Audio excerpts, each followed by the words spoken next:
saw that? The most watched movie of all time. Any guesses? Here's a hint. It came out in 1939. The name of that movie is The Wizard of Oz. And in case you just haven't gotten around to seeing it yet, I'm going to break it down for you real quick. Spoiler alert. In it, Dorothy Gale and her dog Toto live on a Kansas farm with her aunt and uncle. When a storm hits the farm, Dorothy gets hit in the head, knocking her unconscious until she awakens to see visions of a new world ruled by opposing forces. Now in the land of Oz, Dorothy and Toto meet munchkins, as well as color, and Dorothy is wearing ruby red slippers, which Glinda, the good witch of the north, has given her, and which the wicked witch of the west vows to take from her. I'll get you, my pretty, and your little dog too.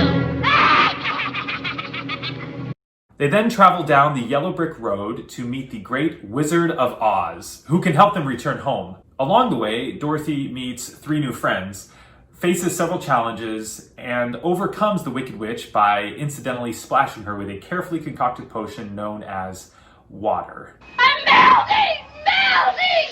Oh, what a world! What a world! Ah! And then they get to meet the great Wizard of Oz, the moment their journey has led them to. At first, he appears as a ghostly head surrounded by fire and smoke, until Toto pulls back the curtain and exposes that he's really just a middle-aged man speaking into a microphone. But then something cool happens. The man, who looks strangely similar to Billy Graham, admits he's a bad wizard, but a good man. And while he cannot magically grant any of the friends' wishes for a brain, a heart, or courage, he instead helps them to see that these are qualities that have been within them the entire time. He then helps Dorothy return to Kansas because there's no place like home, something you are likely to hear your parents remind you of for the rest of your life. I am so happy to tell you, just as the wizard did to Dorothy and her friends, that while so often we cannot control the outside circumstances, what each of you already have within you is so much more special and magical than anything else you could hope for. In his first sermon, Jesus said this: "The sun shines on the evil and the good, and the rain falls on the righteous and the unrighteous."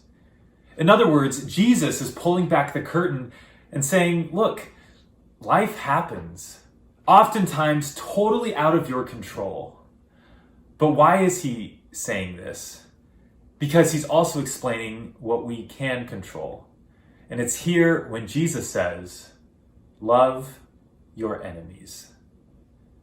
Another time, his disciples were having a lot of trouble understanding this about control and lack of control.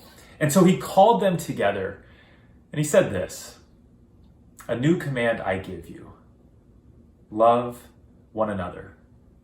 As I have loved you, so you must love one another.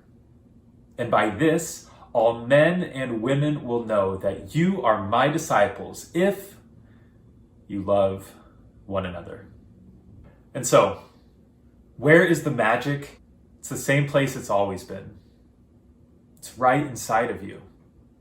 It is you. You are the magic. And while you may not be able to choose everything, you can choose to be kind, to be compassionate, and to love those you get along with and those you totally disagree with. Because let me tell you, when that happens, it is the most magical thing in this world. How many of your lives have been impacted by somebody who chose to be kind or compassionate or loving to you when you didn't deserve it? That was them controlling what they can control. And that was you receiving God's greatest gift to any of us, and that is the love of another.